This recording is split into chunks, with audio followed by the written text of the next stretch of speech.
Now we're going to cover the acceptance processes in terms of functionally how to complete them.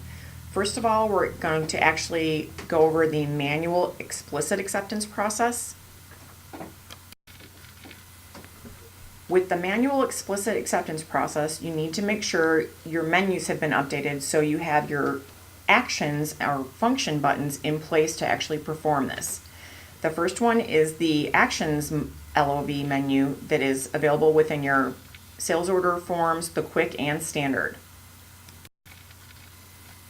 The next one is the fulfillment acceptance button, which also is enabled by the other sales order function security that I mentioned being set up for your responsibilities. Upon the user selecting the fulfillment acceptance actions from the LOB or clicking the fulfillment acceptance button from their sales order form, they'll be brought into the order information portal as a result. Keep in mind, the user will have needed to have the order information portal responsibility added to their user to complete this process. From there, they need to select the appropriate line number by checking that checkbox under the select column on the left. They can click select all if they'd like to process all the lines at once or one by one, depending on what they're accepting in their shipment or their service is being completed.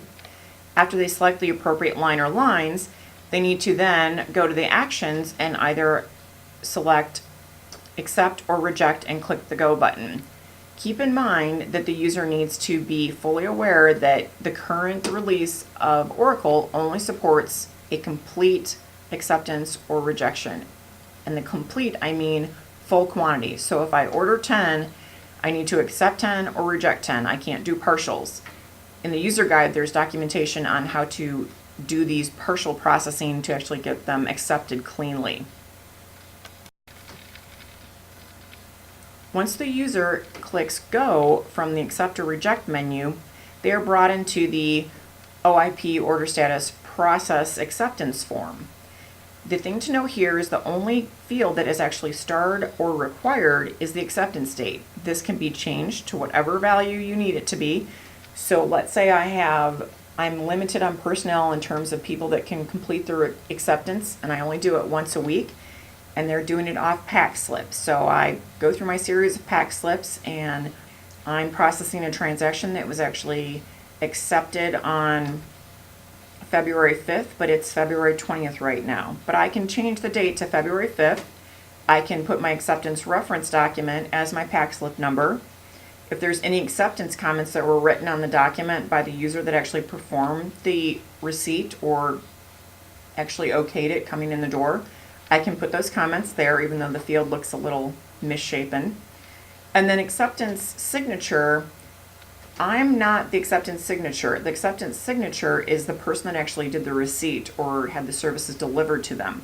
So let's say the person on the receiving dock is John Smith and they verified the count and they verified all the materials were satisfactory quality-wise in terms of receiving condition to put in on hand. I could put John Smith's name in there and then click submit. Once I click submit, whether I'm accepting or rejecting, I'm brought to a confirmation screen. From here, I can just click OK, and I will be brought back to my detail screen for the order status. On the detail screen, it's showing me acceptance status has been updated to accepted, and then acceptance date has been updated to the appropriate date and timestamp value. If I want, I could click into details and see more information, but I actually can go and see that information on my sales order line. Here's a view of the updates on the sales order line after the dates and information has been added in the portal. And it's an immediate feed. There's no process that has to run. It's an immediate data pass right back to the sales order line. You'll see that my customer acceptance date is populated. My customer accepted by is populated, the customer accepted quantity is populated. And the customer acceptance by is the user that actually performed the acceptance, whether it's implicitly running the program from implicit acceptance or the order import process order API on the explicit side, the user that's tied to those processes, or the user that's tied to the explicit within OIP. Notice it's not the customer signature. There's another field that you can add in here, customer acceptance signature, which would show John Smith if that information was then inserted for auditing. If a customer would call at a later date saying, this got accepted, we didn't receive this, so on and so forth, and then the user could go back and say, okay, well, John Smith is the user that's tied to, here's the pack slip number, and here's the date, that type of information, just for history.